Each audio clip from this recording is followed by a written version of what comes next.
दर्शकबिन नमस्कार। कार्यक्रम परदेश डायरीमा यहाँलाई हार्दिक स्वागत छ। सुदूरपश्चिम प्रदेश सरकारले आफ्नो नीति तथा कार्यक्रम पारित गरेको छ।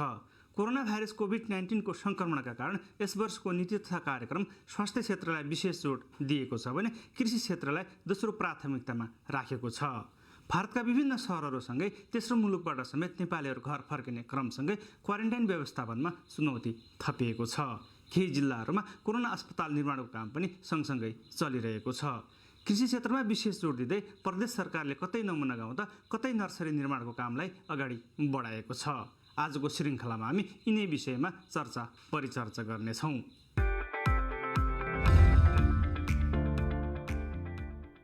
स्वास्थ्य क्षेत्रलाई प्राथमिकता राखेर सुदूरपश्चिम प्रदेश सरकारले चालु अधिवेशनबाट नीति तथा कार्यक्रम पारित गरेको छ। कोरोना भाइरस कोभिड-19 को रोकथाम र नियन्त्रणका लागि सुदूरपश्चिम प्रदेश सरकारले स्वास्थ्य क्षेत्रलाई प्राथमिकता दिएको सुदूरपश्चिम प्रदेश सरकारका मुख्यमन्त्री त्रिलोचन भट्टले जानकारी दिनुभएको छ। विश्व नै कोरोनाको महामारीसँग जुधिरहेका बेला सुदूरपश्चिम प्रदेश सरकारले स्वास्थ्यलाई मुख्य प्राथमिकता दिएर आउँदो वर्षका लागि नीति तथा कार्यक्रम ल्याएको छ। कोरोनाको संक्रमण कम गर्न प्रदेशमा रहेका अस्पतालमा थप शय्याको व्यवस्था गरिने भएको छ।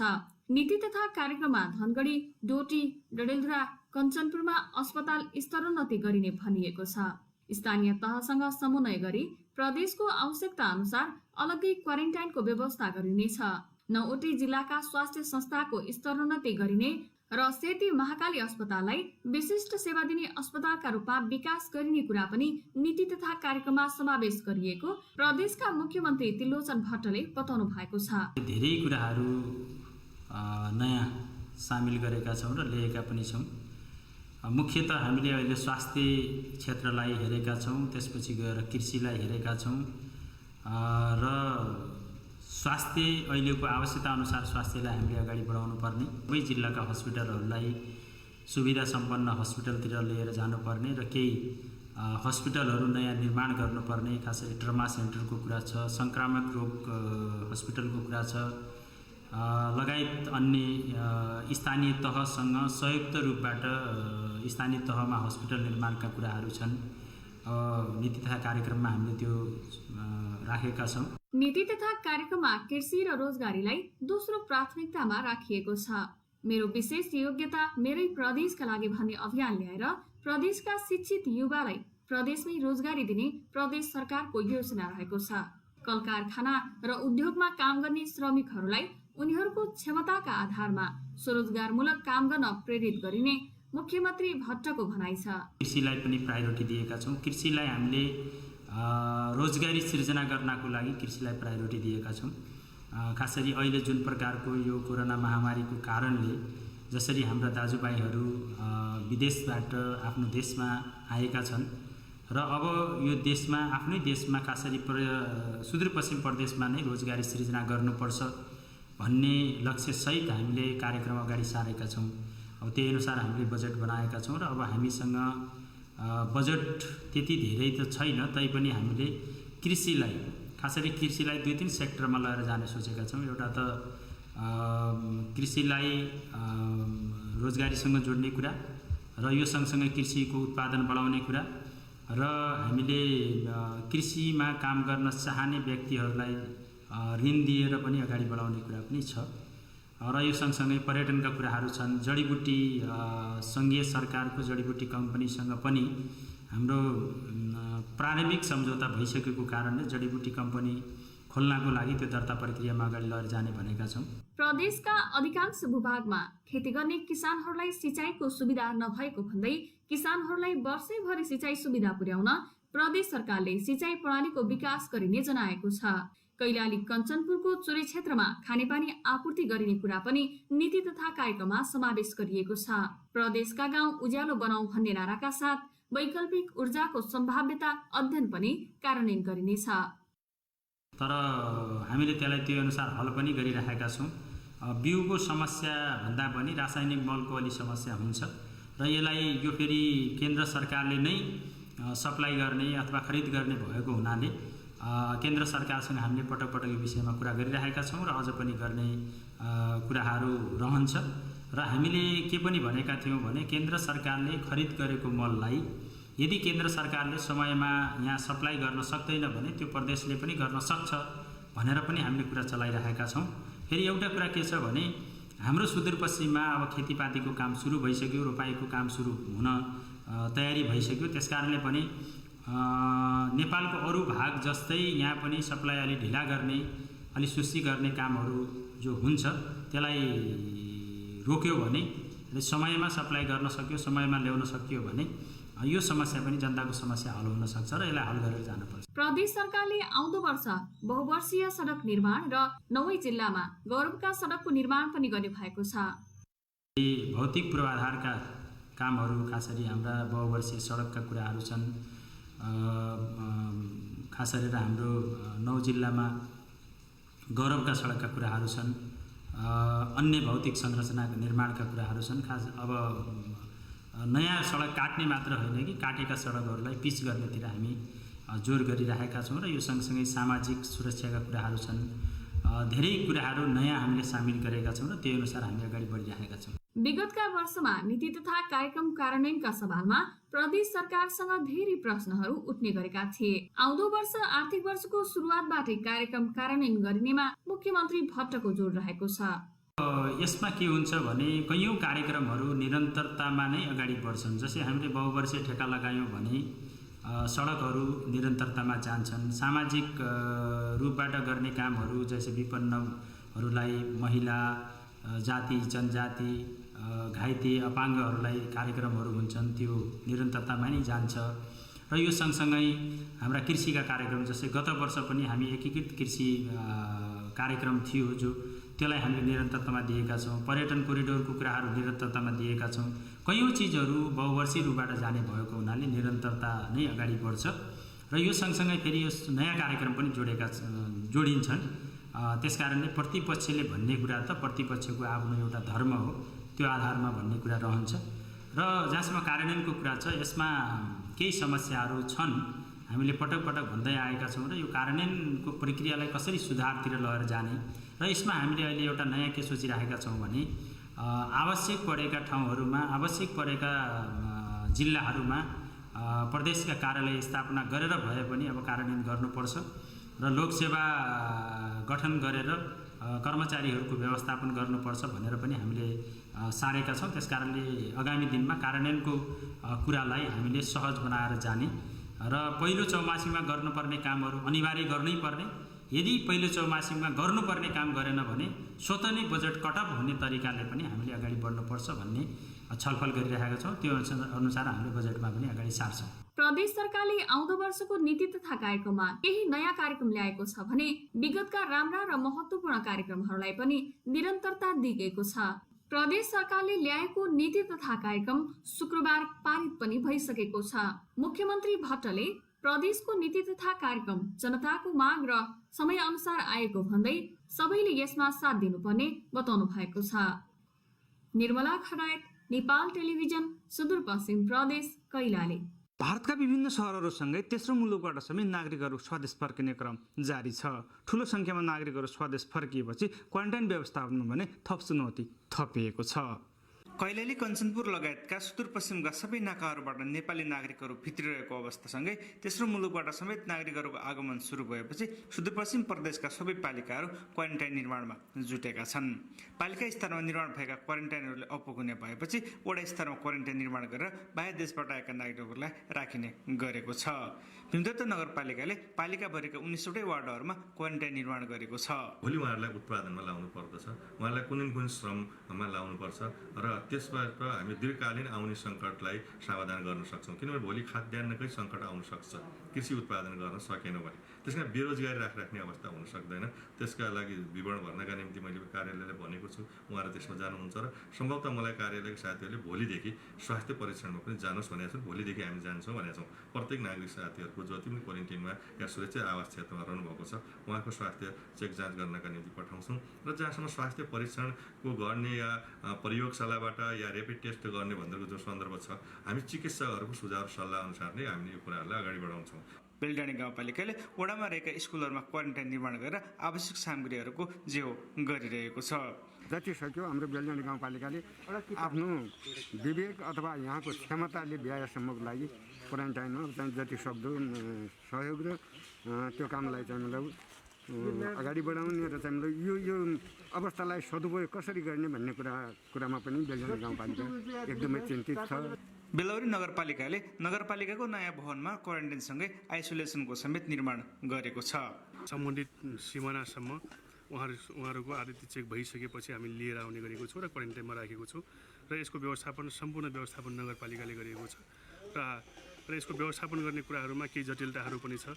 खास गरी सेनिटाइजर लगायतका स्वास्थ्य सामग्रीहरूको पनि समस्या भएको छ। लालछाडी गाउँपालिकाले सबै स्कुलहरूलाई क्वारेन्टाइन निर्माण गर्दै आवश्यक भौतिक सामग्री र स्वास्थ्य सामग्रीको व्यवस्थापन गरेको छ। अहिले हामीले 10वटा विद्यालयमा क्वारेन्टाइन बनाइएर तपाईँको व्यवस्थापन गरिरहेका छौँ। तर यो चुनौतीको विषय हो र यसको लागि मेरो एउटा सुझाव के छ भने तपाईँको अब यो क्वारेन्टाइन यो ढङ्गले चलाएर हुँदैन। अहिले जिल्ला प्रशासनले हिजो मात्रै पठाइएको निर्णय के छ भने आइसोलेसन तपाईँको सम्बन्धित गाउँपालिकामै बनाउनु भन्ने जुन कुरा राखिएको छ र सबै गाउँपालिकाहरूले सम्भव मैले देखिया छैन। लालझाडी गाउँपालिकामा अहिले हामीसँग एउटा भवन मात्रै छ र 6वटा कोठा छन् हाम्रो 22 बिचुवा स्वास्थ्य चौकीको र त्यसको लागि हामीले आइसोलेसनको लागि अहिले तयारी गर्दैछौँ। गाउँपालिकाले क्वारेन्टाइनमा बसेकाहरूको खानपानको समेत व्यवस्थापन गरेको छ। बाहिरी मुलुकबाट स्वदेश फर्किरहेका नागरिकहरूको आउने क्रम जारी रहेका कारण सुदूरपश्चिम प्रदेश सरकार र स्थानीय तहहरू क्वारेन्टाइन निर्माण, आइसोलेसन निर्माण र स्वास्थ्य उपचारको व्यवस्थापन गर्नमा व्यस्त रहेका छन्। एकैपटक ठूलो संख्यामा नागरिकहरू स्वदेश फर्किएका कारण व्यवस्थापनमा भने हम्मे परेको छ। कोरोना संक्रमितहरूको उपचार गर्नका लागि डोटी जिल्लामा कोरोना अस्पतालको निर्माण गर्न थालिएको छ। संक्रमितहरूको उपचारमा समस्या नहोस् भन्नका लागि कोरोना उपचार अस्पताल निर्माण हुन लागेको हो। डोटी जिल्लामा कोरोना संक्रमितलाई मात्र उपचार गर्ने अस्पताल नभएको हुँदा 2वटा कोरोना अस्पताल बनाइने भएको छ। जिल्ला समन्वय समिति डोटीका प्रमुख रामबहादुर ऐरको अध्यक्षतामा कोरोना भाइरस संक्रमणको रोकथाम, नियन्त्रण तथा उपचार लगायतका विषयमा छलफल गर्न बसेको सर्वदलीय सर्वपक्षीय बैठकले उक्त निर्णय गरिएको डोटीका प्रमुख जिल्ला अधिकारी टेकनारायण पौडेलले बताउनुभयो। यो समयमा भारतबाट आउने धेरै चाहिँ नागरिकहरू हाम्रो जिल्लामा पनि प्रवेश गरिसक्नु भएको अवस्थाले गर्दा अलिकति हामी पहिलाको तुलनामा चाहिँ अलिकति जोखिमपूर्ण परिस्थितिमा चाहिँ हामी प्रवेश गरेको महसुस मलाई भएको छ। यही विषयलाई चाहिँ अब भारतबाट आएका नागरिकहरूलाई कसरी क्वारेन्टाइनको व्यवस्थापन गर्ने, भोलि सङ्क्रमण देखिएमा कसरी तिनीहरूको चाहिँ उपचारको व्यवस्थापन गर्ने भन्ने बारेमा यो पूर्व तयारी गर्ने सिलसिलामा नै हामीले चाहिँ यो जिल्ला विपद व्यवस्थापन समितिको अस्ति बैठक बस्यौँ। यो सँगसँगै सर्वदलीय बैठक पनि, जिल्लाको सर्वदलीय बैठक पनि हामी बस्यौँ। जिल्लाको क्राइसिस म्यानेजमेन्ट सेन्टरको बैठक पनि हामी चाहिँ बस्यौँ र नियमित रूपमा बस्ने जिल्ला सुरक्षा समितिको बैठकबाट पनि हामीले यी विषयहरूको कसरी पूर्व तयारी गर्ने भन्ने विषयहरू चाहिँ हामीले छलफल गऱ्यौँ र निर्णय पनि गरेका छौँ। र जिल्ला विपद व्यवस्थापन समितिको बैठकबाट विशेष गरी अब चाहिँ सङ्क्रमण बढ्दै जाने अवस्थामा चाहिँ जिल्लाभित्र एउटा पनि डेडिकेटेड कोरोना हस्पिटल नभइराखेको अवस्थामा चाहिँ भोलि सङ्क्रमण बढ्दै गयो भने त्यसलाई कसरी व्यवस्थापन गर्ने भन्ने विषयमा चाहिँ छलफल भयो र एउटा छुट्टै डेडिकेटेड कोरोना हस्पिटल जिल्लाभित्र 2 ठाउँमा स्थापना गर्ने भन्ने चाहिँ निर्णय भयो। जिल्लाभित्र संक्रमणको जोखिम बढ्दै गएको अवस्थामा जिल्लामा कोरोना संक्रमितलाई मात्र उपचार गर्ने अस्पताल नभएकोले सिलगढी स्थित शिक्षा विकास तथा समन्वय इकाइलाई कोरोना उपचार गर्ने अस्पताल बनाउने निर्णय भएको भए पनि उक्त भवन उपयुक्त नभएका कारण भवन खोज्ने कार्य जारी रहेको र जिल्लामा दोस्रो कोरोना उपचार अस्पतालको रूपमा दिपायल राजपुरमा रहेको सुजङ अस्पताललाई बनाउन जिल्ला सङ्कट व्यवस्थापन केन्द्रको बैठकमा छलफल गरी निकास निकाल्ने निर्णय गरिएको जिल्ला अस्पताल डोटीका सुपरिन्टेन्डेन्ट डाक्टर ज्योति पाण्डे बताउनुहुन्छ। डिसिएमसी मिटिङमा चाहिँ अब सिडिओ सरको अध्यक्षतामा बसेको मिटिङमा यो डोटी जिल्लामा 2 ठाउँमा कोरोना डेडिकेटेड अस्पताल नै बनाउने निर्णय भएको थियो हैन। त्यसमा चाहिँ एउटा चाहिँ अब जिल्ला अस्पताल नजिकै शिक्षाको भवनलाई लिने, अर्को चाहिँ सुजङ अस्पताललाई नै कोभिड डेडिकेटेड बनाउने भन्ने कुरा भएको थियो। अब हाम्रो जिल्ला अस्पतालको नजिकै जुन शिक्षाको भवन थियो हामी हेर्न पनि गयौँ। निर्णय भइसकेपछि त्यहाँको जुन इन्फ्रास्ट्रक्चरहरू सबै हेऱ्यौँ। अब इन्फ्रास्ट्रक्चरले मात्र पुग्ने जस्तो हुँदैन होइन। अब हामीले अस्पतालै बनाइसकेपछि हामीले विभिन्न कुराहरू ख्याल गर्नुपर्ने हुन्छ। त्यहाँ काम गर्ने जनशक्तिहरूदेखि लिएर त्यहाँ ल्याब हुन पऱ्यो, त्यसै गरी एक्सरेहरू हुन पऱ्यो, विभिन्न भित्रको अब स्ट्रक्चरहरू हुन्छ होइन, विभिन्न जनशक्ति, त्यसै गरी औषधिहरू, सबै कुराको व्यवस्थापन गर्नुपर्ने हुन्छ। त्यो चाहिँ केही समय लाग्ने हुनाले अब हामीले अस्पतालले चाहिँ अब तल प्रदेश मन्त्रालयसँग समन्वय गर्ने कामहरू चाहिँ गरिरहेछौँ, पत्रचारहरू गऱ्यौँ। हाललाई अस्पताल हातामा रहेको 10 शय्याको संक्रमितलाई उपचार गर्ने भवन तयार गरिएको र 10 शय्याको शङ्कास्पद बिरामीलाई राख्ने भवन तयार गरी आवश्यक औषधि र उपकरणका लागि प्रदेश सरकारसँग समन्वय भइरहेको डाक्टर ज्योति पाण्डेले बताउनुभयो। हामीले जिल्ला अस्पतालमा जुन पुरानो इन्डोर भएको भवनमा चाहिँ हामीले अहिले कोभिडकै पोजिटिभ बिरामीहरू राखेर उपचार गरिरहेको छ। हाम्रोमा चाहिँ अहिले टोटल 3 जना बिरामीहरू चाहिँ उपचाररत हुनुहुन्छ। अनि त्यसै गरी अब हामीले छुट्टै एउटा भवनमा चाहिँ शङ्कास्पद बिरामी कोभिडकै शङ्कास्पद 3 जना के अरे हामीले 10 जना जति बिरामी हाम्रो कोभिड आइसोलेसन वार्डमा चाहिँ त्यसरी हामीले अहिले राखेको अवस्था छ। भनेपछि यहाँको अवस्था के छ समग्रमा भन्नुपर्दा? अब समग्रमा भन्नुपर्दाखेरि अब जिल्ला अस्पतालमा अहिलेसम्म सबै जनशक्तिहरू हामी स्ट्यान्ड बाई नै बसिरहेछौँ होइन। अब हामीसँग जुन औषधिहरू पनि हामीले के कति छ सबै कुराहरू हेरविचार गरिरहेछौँ। औषधिहरू स्टक राख्ने प्रयास गरेको छौँ। पिपिईहरू पनि पहिलाभन्दा केही हदसम्म सजिलो भएको छ हामीलाई, र हामीले बेला बेलामा आपूर्तिहरूसँग समन्वय गरेर पिपिईहरू थप आवश्यक सुरक्षाका उपकरणहरू मागेकै छौँ। अहिलेको अवस्थालाई चाहिँ हामीले जस समाधान गर्न सक्छौँ होला जस हामी अहिले तयार अवस्थामै छौँ। तर केसहरू बढ्दै गयो भने चाहिँ हामीले थप विचारहरू गर्नुपर्ने हुन्छ। हामीले हाम्रो हामीसँग भएको जनशक्ति, हामीसँग भएको पूर्वाधारहरूले पछि चाहिँ भ्याउँदैन, बढ्दै गयो भनेपछि। बेडहरू कतिवटा तयार छन् अहिलेसम्म? बेडहरू चाहिँ हामीले 10वटा चाहिँ हामीले कोभिड पोजिटिभ आएपछि कोभिड पोजिटिभ केसका लागि 10वटा बेड छ भनेपछि जुन शङ्का गरेर राख्छौँ उहाँहरूको लागि चाहिँ 10वटा बेड, टोटल 20वटा बेड चाहिँ हामीले कोभिडकै लागि भनेर राखेको छौँ अहिले। बैठकले भारतबाट आएकाहरूलाई क्वारेन्टाइनमा व्यवस्थापन गर्न समस्या भएको हुँदा भारतसँग सीमा जोडिएका सीमानाकाहरू दिनहुँ रूपमा नभई 20 दिनको अन्तरालमा खोल्न सङ्घीय सरकारलाई अनुरोध गर्ने एमबिबिएस डाक्टर कार्यरत रहेको जिल्लाभित्रका स्थानीय स्वास्थ्य संस्थामा कम्तीमा 10 बेड रहने गरी आइसोलेसन कक्ष तयार गर्न स्थानीय सरकारलाई अनुरोध गर्ने सीमा नाकाबाट बिना परीक्षण हजारौँको सङ्ख्यामा मानिसहरू जिल्लामा आइरहेको हुँदा सङ्क्रमण समुदायसम्म फैलन सक्ने र यसरी आउने व्यक्तिलाई क्वारेन्टाइनमा व्यवस्थापन गर्न बढी खर्च हुने भएको हुँदा सीमा नाकामा नै आरडिटी पिसिआर चेक गरेर पठाउने व्यवस्थाका लागि केन्द्रलाई अनुरोध गर्ने, क्वारेन्टाइन व्यवस्थापन, राहत व्यवस्थापन, सवारी साधन व्यवस्थापनमा स्थानीय तहबाट धेरै खर्च भइसकेको हुँदा यसलाई निरन्तरता दिनुपर्ने भएको हुँदा थप आवश्यक रकम व्यवस्थापनका लागि सङ्घीय सरकार र सुदूरपश्चिम सरकारलाई अनुरोध गर्ने लगायतका विभिन्न निर्णयहरू गरिएको समेत पर्जिया पौडेलले बताउनुभयो। हाल डोटी जिल्लाभरि यो रिपोर्ट तयार पार्दासम्म 6 जना कोरोना सङ्क्रमित रहेका छन् भने 10 जना शङ्कास्पद रहेका छन्, जसमध्ये 3 जनाको जिल्ला अस्पतालमा र 3 जनाको पूर्वी चौकी गाउँपालिका स्वास्थ्य चौकीमा उपचार भइरहेको छ भने शङ्कास्पद बिरामीलाई अस्पतालको आइसोलेसन कक्षमा राखिएको छ। नेपाल टेलिभिजन समाचारका लागि सुभाष नेपाली, डोटी। सरकारको वृक्षारोपण वर्ष सफल पार्न बैतडी जिल्लामा नर्सरी तयार पारिएको छ। सुदूरपश्चिम प्रदेश सरकार, उद्योग पर्यटन, वन तथा वातावरण मन्त्रालयले विभिन्न क्षेत्रहरूमा नर्सरी स्थापना थालेको हो। आजभोलि बैतडीको सदरमुकाम गोठलापानी बजारभन्दा अलि तल जिल्ला वन कार्यालय वरिपरि हराभरा देख्न सकिन्छ। सुदूरपश्चिम सरकारको उद्योग पर्यटन वन तथा वातावरण मन्त्रालय अन्तर्गतको यस कार्यालयले नेपाल सरकारको वृक्षारोपण वर्ष सफल पार्न नर्सरी निर्माण गरेपछि कार्यालय वरिपरि हरियाली देखिएको हो। र हामीले उत्पादन गरेको बिरुवाहरूमा चाहिँ ओखरलाई अलि यसपालि अलिक बढी जोड दिएका छौँ। ओखरको बिरुवा हामी यहीँबाट निःशुल्क उपलब्ध गराउँछौँ। यो अलिकति विन्टरमा पनि प्लान्टेसन गर्नु भन्छ, त्यही भएर यो चाहिँ पुसमाघतिर पनि रोपण गर्न सकिन्छ। त्यसको लागि आएर आफ्नो नाम ठेगाना लेखाएर निःशुल्क रूपमा सबैले सजिलै प्राप्त गर्न सक्नुहुन्छ।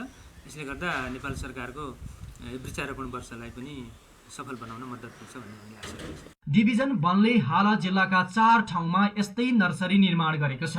सदरमुकामको यो नर्सरीमा मात्रै 35,000 ओखर, कलङ्की फूल, रिठा, अमला, तेजपात र लप्सी लगायतका बेर्ना हुर्काइएको छ।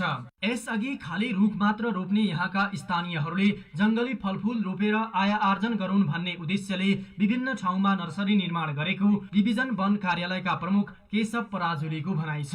जिल्लाभरिका आआफ्ना पाइक पर्ने नर्सरीबाट निःशुल्क बिरुवा लगेर रोप्ने व्यवस्था मिलाइएको समेत उहाँले बताउनुभयो। हाम्रो यस जिल्लाको यो डिभिजन वन कार्यालयको जिल्ला नर्सरी लगायत अरू फिल्डका 3वटा नर्सरीहरू गरेर 4वटा नर्सरीमा विभिन्न प्रजातिका विशेष गरेर जङ्गली फलफुल जसले चाहिँ वातावरण संरक्षण भू संरक्षणको साथसाथै छोटो समयमा कृषकहरूलाई वन उपभोक्ता समूहहरूलाई आम्दानी पनि दिन सकोस् भन्ने अभिप्रायले विभिन्न प्रजातिको बिरुवाहरू उत्पादन गरेका छौँ र यो बिरुवा चाहिँ हामी अब यो मनसुनी वर्षा सुरु हुनासाथ हाम्रो 4वटा नर्सरीबाट निःशुल्क वितरण गर्छौँ र म जिल्लावासी सम्पूर्ण उपभोक्ताहरू कृषक दाजुभाइ दिदीबहिनीहरूलाई आफ्नो आफ्नो क्षेत्रको पाएक पर्ने नर्सरीमा गएर बिरुवाहरू लग्न र आफ्नो सामुदायिक वनका खाली क्षेत्रहरू अनि आफ्नो घरका निजी जग्गाका खाली ठाउँहरूमा विशेष गरेर यहाँ खरफाक्लाहरू पनि धेरै रहेछ त्यो खरफाक्लाहरूमा पनि त्यसको साथसाथै विभिन्न ठाउँमा चाहिँ अब कृषि सडकहरू अन्य सडकहरू बन्ने क्रममा माटो कटिङ भएको छ त्यस्तो ठाउँमा पनि त्यो एक्सपोज भएको ठाउँहरूमा वृक्षारोपण गरिदिनु हुन म सम्पूर्णलाई हार्दिक अनुरोध पनि गर्न चाहन्छु। यति मात्रै होइन, कोरोना भाइरसको महामारीका कारण विदेश जान रोकिएका स्थानीयहरूले पनि डिभिजन वन कार्यालयबाट बोट बिरुवा लगेर आय आर्जन गर्ने सोच बनाएका छन्। यो बाँझो खेत छ कि सर, त्यही भएर अब बोट बिरुवाहरू लगेर त्यो बाँझो खेतमा केही फलफुलहरू त्यो उत्पादन गरेर केही गरौँ भन्ने सोचेर यहाँ आएको छ बोट बिरुवा लगाउन।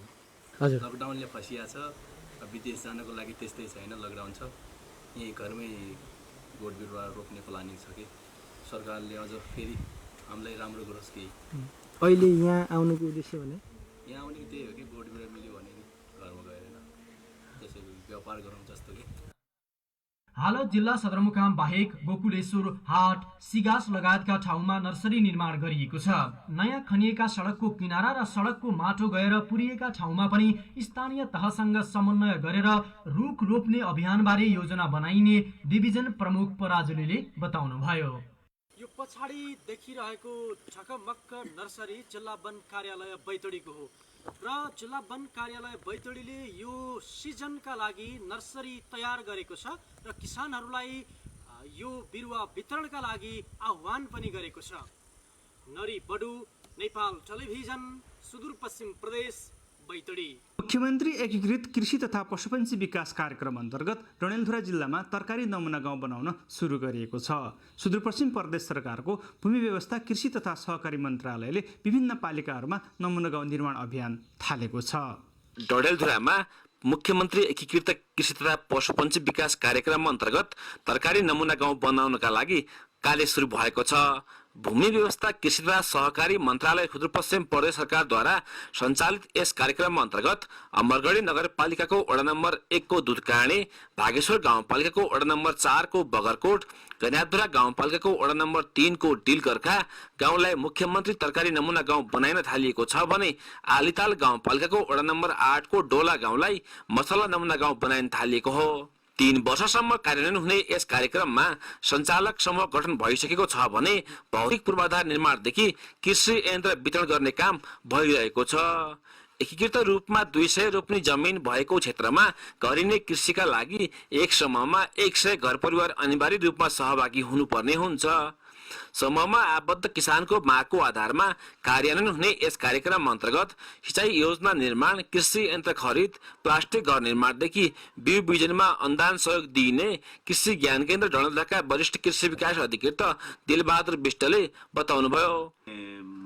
मुख्यमन्त्री एकीकृत कृषि तथा पशुपन्छी विकास कार्यक्रम अन्तर्गत डडेलधुरा जिल्लामा कृषितर्फ चाहिँ 4 वटा र पशुतर्फ 3 वटा गरी 7 वटै स्थानीय निकायमा नमुना कृषि गाउँ भन्ने कार्यक्रम चाहिँ हाम्रो चाहिँ अब सञ्चालन भइराखेको छ। यसको उद्देश्य के भन्दाखेरि हामी जहिले पनि कृषिको जति पनि कार्यक्रमहरू गऱ्यौँ त्यसको आउटपुट देखिएन। जहिले पनि हामी परनिर्भर भयौँ। हामीले चाहिँ उत्पादन गरेर आयात प्रतिस्थापन, निर्यात प्रवर्धन गर्नुपर्ने र उत्पादन र उत्पादकत्वमा वृद्धि ल्याउने भन्ने उद्देश्यका साथ सुदूरपश्चिम प्रदेशमा मुख्यमन्त्रीको नाम जोडेर मुख्यमन्त्री कृषि विकास आयोजना, एकीकृत कृषि विकास आयोजना अन्तर्गत नमुना कृषि गाउँ भनेर एउटा एकीकृत रूपमा एकदम पारदर्शी, एकदमै चाहिने इन्टिग्रेटेड एप्रोचमा चाहिँ हामीले त्यसलाई एकदम सघन रूपमा चाहिँ नि त्यसलाई विकास गर्ने र त्यसलाई चाहिँ भोलिको दिनमा यसलाई पर्यटनसँग पनि जोड्ने हिसाबको चाहिँ एउटा नमुना गाउँ बनाउनुपर्छ। उत्पादन र उत्पादकत्व बढाएर आयात प्रतिस्थापन गरी निर्यात बढाउने उद्देश्यले सञ्चालित यो कार्यक्रम एकीकृत रूपमा व्यावसायिक रूपमै खेती गर्ने प्रावधान रहेको छ। कार्यक्रमबाट पाइने अनुदानले व्यावसायिक रूपमै तरकारी खेती गर्नका लागि सहज भएको भन्दै किसान खुसी भएका छन्। हामीहरूले अहिलेसम्म परम्परागत रूपमा चाहिँ अब गोरुहरूले पालेर गोरुहरूले जोत्ने प्रचलन थियो। गोरुहरू चाहिँ पाल्दाखेरि खेतीहरू घट्दै गइरहेको र त्यो खेतीहरूमा चाहिँ गोरु पाल्न चाहिँ महँगो पर्न जाने र ढिलो पनि हुने। अब यसले चाहिँ छिटो छरितो कम समयमा धेरै क्षेत्रफलमा जोत्न सकिने, त्यसमा खेती गर्न सकिने र एउटा चाहिँ गोरु पाल्नको लागि एउटा चाहिँ व्यक्ति र चाहिँ श्रमहरू खर्च गर्नुपर्ने नपर्ने जति बेला आवश्यक पऱ्यो त्यो अनुसार चाहिँ यसमा इन्धनको प्रयोग गरेर सजिलैसँग खनजोत गर्न सकिने र छिटो छरितो चाहिँ राम्रो। नमुना तरकारी गाउँ बनाउनका लागि प्रत्येक समूहलाई 50 लाख रुपियाँ उपलब्ध गराइने भएको छ। उत्पादन र उत्पादकत्व वृद्धि गरी आयातलाई प्रतिस्थापन गर्ने र निर्यात बढाउने उद्देश्यले सुरु हुन थालेको नमुना कृषि गाउँ कार्यक्रममा किसानलाई 50 देखि 85% सम्म अनुदान दिइने भएको छ। प्रकाश बहादुर बाट, नेपाल टेलिभिजन, डडेलधुरा।